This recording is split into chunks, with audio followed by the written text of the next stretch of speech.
Welcome to Dime Dive.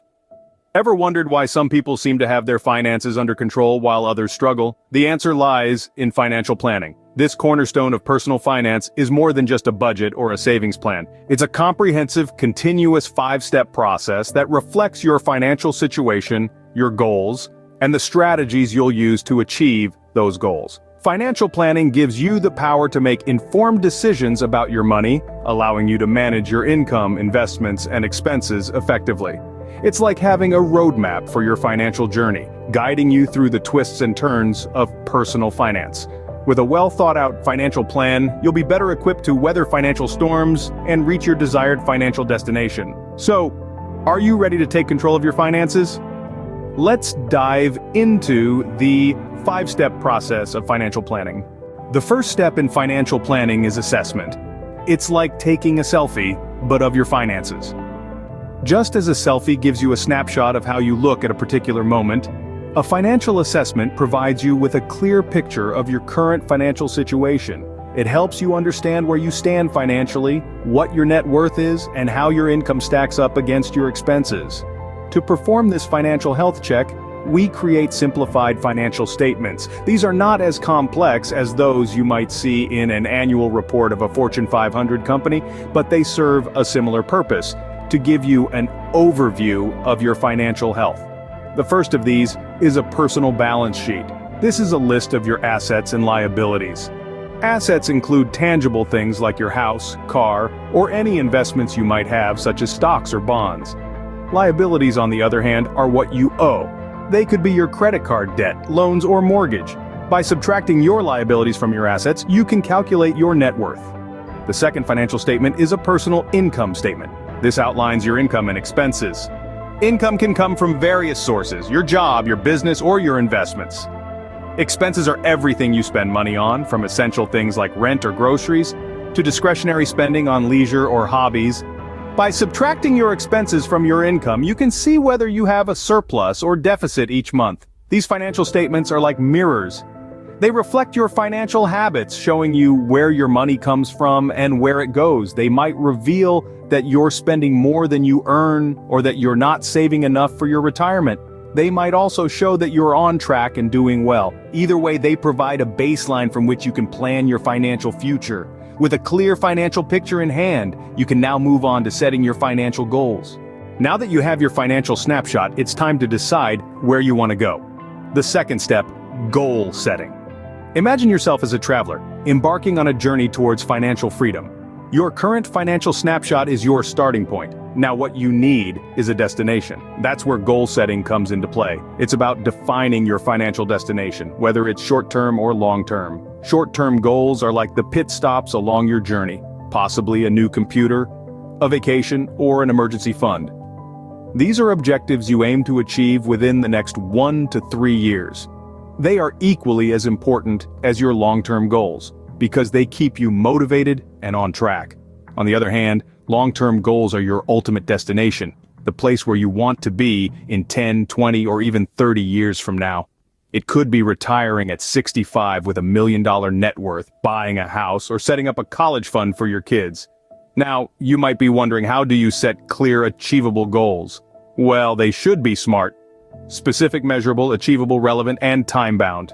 For instance, instead of saying, "I want to save money," say, "I want to save $10,000 in 2 years for a down payment on a house." This gives you a clear target to aim for and makes it easier to track your progress. Remember, your goals are unique to you. They should reflect your financial needs, desires, and aspirations. They are not set in stone and can be adjusted as your circumstances change.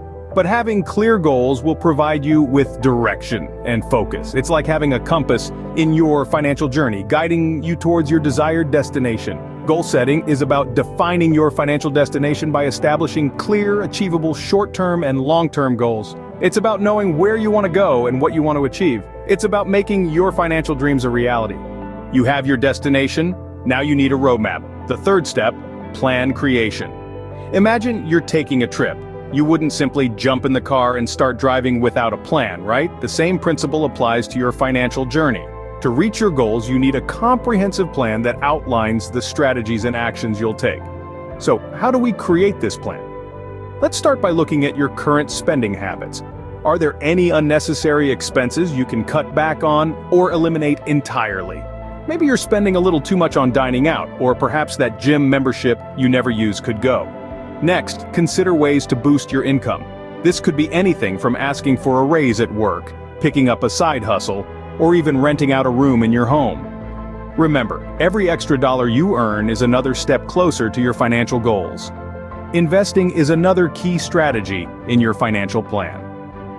Now, this doesn't mean you need to become a Wall Street whiz overnight. There are plenty of user-friendly platforms out there that can help you get started. The idea is to make your money work for you, rather than just sitting in a bank account. But here's the thing, creating a financial plan isn't a one-size-fits-all scenario. It should be as unique as you are. Maybe your plan involves a mix of cutting expenses and investing. Or perhaps you'll focus on increasing your income first. The important thing is that your plan aligns with your goals and your lifestyle. Keep in mind, your plan isn't set in stone. As your life evolves, so too will your financial plan. You might get a new job with a higher salary, or maybe you'll decide to start a family. Whenever these changes occur, revisit your plan and make the necessary adjustments to stay on track. With a comprehensive plan in hand, it's time to put it into action. Now, the real work begins. But don't worry, you're not alone on this journey. Armed with a plan, it's time to move. The fourth step, execution. Now we've assessed our financial standing, set our goals, and crafted a detailed plan. It's time to put that plan into action. This is where our financial journey truly begins. It's like setting off on a road trip with a map in hand, ready to navigate the twists and turns towards our destination. The execution of our financial plan, however, is not a one-and-done affair. It's a continuous process, demanding dedication, discipline, and above all, persistence. It's about making consistent, conscious decisions that align with our financial goals. This could mean saying no to impulse purchases or yes to opportunities that boost our income. It's about staying true to our plan even when the going gets tough. But remember, we don't have to go it alone. Help is available, and it often comes in the form of professionals. Accountants, financial planners, investment advisors, and lawyers. They all have unique insights and expertise to help us stay on track. They can provide guidance, answer our questions, and offer solutions to financial challenges we might encounter. Think of them as our co-pilots, our navigators, guiding us along our financial journey. However, seeking professional help is not a necessity, but a choice. Some of us may prefer to manage our finances independently, and that may be the better choice due to fees. What's important is that we remain committed to our financial plan and make adjustments as and when required. It's also worth noting that the journey of financial planning is not about reaching the destination as quickly as possible. It's about steady progress, about building a sustainable financial future. The key is patience. Rome wasn't built in a day, and neither will our financial empire be. In the end, it's about making our money work for us, not the other way around. It's about gaining control over our financial life and creating a future that aligns with our dreams and aspirations. Once you've put your plan into action, it's critical to keep an eye on it. Just like a car needs regular checkups, so does your financial plan. The final step, monitoring and reassessment. Picture this, you've crafted a meticulous plan, set your goals, and have been executing diligently, but life is fluid and change is the only constant. Here's where the crucial step of monitoring and reassessment comes into play. Continuously keeping an eye on your financial plan allows you to spot any deviations and make necessary adjustments. Maybe you've received an unexpected promotion, or perhaps an unforeseen expense has cropped up. You'll need to tweak your plan to accommodate these changes. Moreover, regular reassessment is like your financial health checkup. It ensures your financial goals remain achievable in the face of evolving circumstances.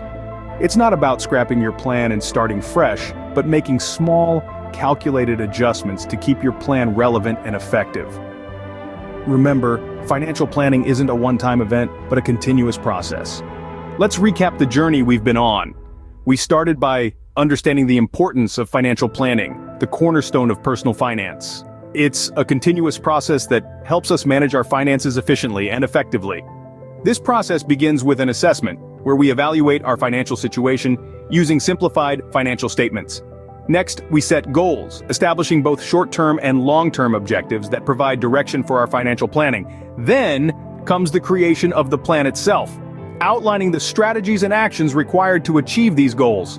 This could involve cutting unnecessary expenses, boosting our income, or investing in the stock market. The execution phase demands dedication and persistence, often requiring the assistance of professionals to stay on track. Lastly, we continuously monitor and reassess our financial plan, making necessary adjustments to adapt to changing circumstances. Remember, everyone's financial journey is unique, but with these 5 steps, you're well on your way to taking control of your financial future. Subscribe to Dime Dive